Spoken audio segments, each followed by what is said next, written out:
कधीच नाही चुकणार तुमचे फेवरेट टीव्ही शोज झी5 सोबत, तेही एकदम फ्री।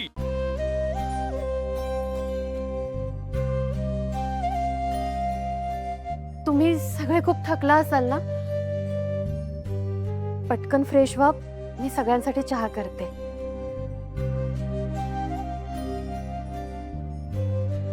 अगं राजू, चल उठ, जा फ्रेश होऊन घे। भाग्या, जा तू पण बेटा। धनू, फ्रेश होऊन घे। जा तुम्ही पण।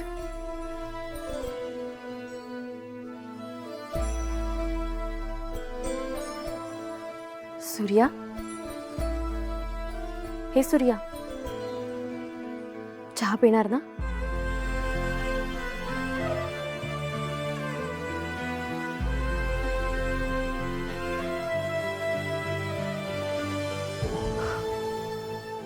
सूर्या, कसला विचार करतोयस आता?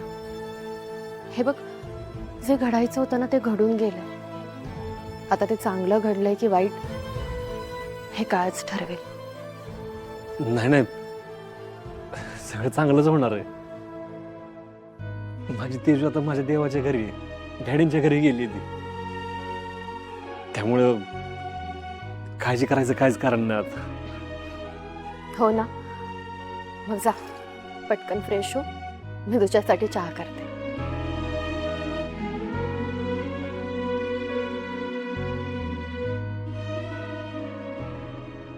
सूर्य, तुला कसं सांगू, तुला जे देव वाटतायत ते राक्षस आहे, राक्षस। आणि बस झालं आता, मला तुझ्या मनातला हा गैरसमज काढून टाकावंच लागेल। त्यांच्याकडे जे काही आहे ते सगळं तुझं आहे हे तुला सांगावंच लागेल।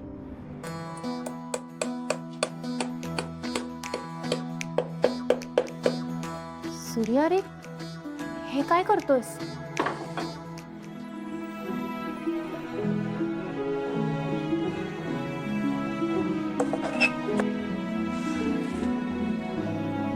माझ्या देवाचा फोटो भिंतीवर लावतोय। आता माझा देव ना कायम माझ्या डोळ्यासमोर असेल। कशासाठी? त्यांचे चांगले गुण माझ्यात यावेत म्हणून। खरंच डॅडींसारखं मोठं मन पाहिजे बघ तुझं। त्यांनी जे माझ्यासाठी केलं ना कुणीच केलं नसतं ग। माझ्या बहिणीच्या आयुष्याची राख झाली असते तुझं, पण डॅडीने तिच्या आयुष्याचं सोनं करून टाकलं।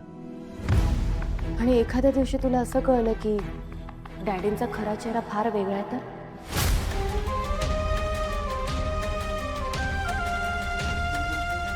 असं नाही होणार तुझं। तू बघितलंस ना, शिवनं पण गैरसमज करून घेतला होता, नंतर तिने मान्य केलं ना डॅडी किती चांगले आहेत ते। हो, पण मला डॅडींच्या काही चांगुलपणाच्या गोष्टी सांगायच्या आहेत तुला। दादा, तुझा फोन वाजतोय। हा आलो, तुझ आलो मी।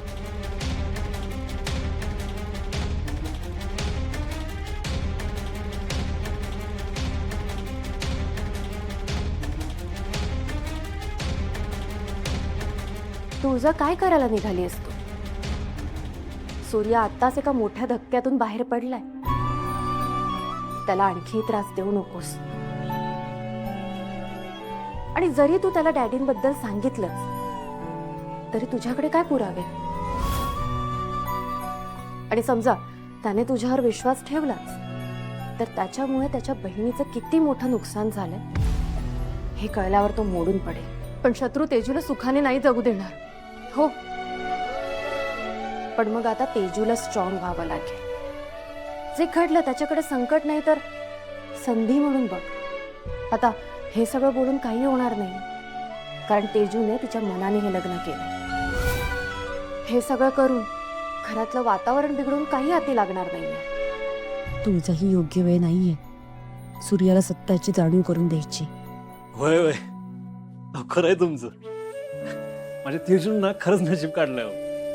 आता बघा, बाकी तीन बहिणींची पण ना अशीच मोठ्या घरात लग्न होतील। तुमचा आशीर्वाद फक्त माझ्या पाठीशी असं राहू दे। हं? हा, ठेवू का? हा. तुळजा, बघितलं का कुठनं कुठनं अभिनंदनाचे फोन यायला लागलेत। आपल्या तेजूला चांगलं स्थळ मिळाले ना हे ऐकून लय खुश आहेत सगळी. त्यांचं सोड, त्यांच्यापेक्षा मीच लय खुश आहे. माझ्या आनंदाला कोणाची नजर नको लागायला. तुळजा, तू डॅडींबद्दल काहीतरी बोलणार होतीस ना? हो, ते ॲक्च्युली सॉरी, मी विसरले. तू तू चहा घे ना, मी तुझ्यासाठी चहा घेऊन आले होते. हां.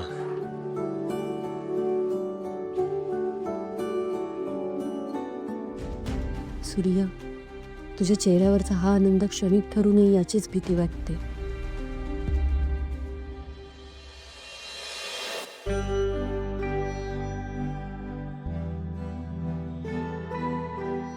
तेजू, चल बाळा जेवायला. आत्या, मला नकोय, मला भूक नाहीये. तुम्ही जेवा ना, मी तुम्हाला वाढते. अगं बस, शत्रूनं तुला चहा करायला लावला म्हणून काय लगेच आम्ही बी तुला कामाला झुंपणार आहे? नवी नवरी आहेस तू, आराम करायला पाहिजे.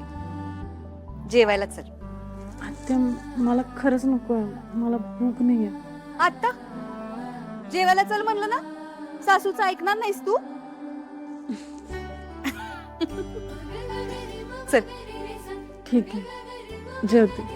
गुणाची ग माझी बाळ.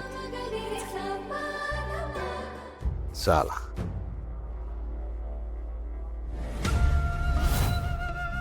हे कोणाच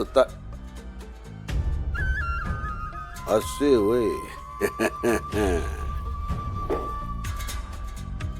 चिरंजीव, काय हे तुमच्या आयांनी तुमच्या बायकोचं ताट तुमच्या बाजूलाच वाढलं म्हणायचं की. पहिल्याच दिवशी तुमच्या बरोबरीला बसून जेवणार ती?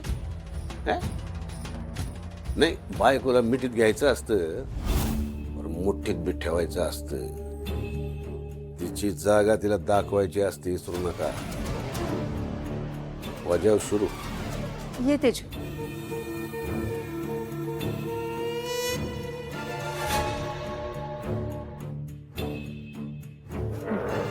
बस. थांबा.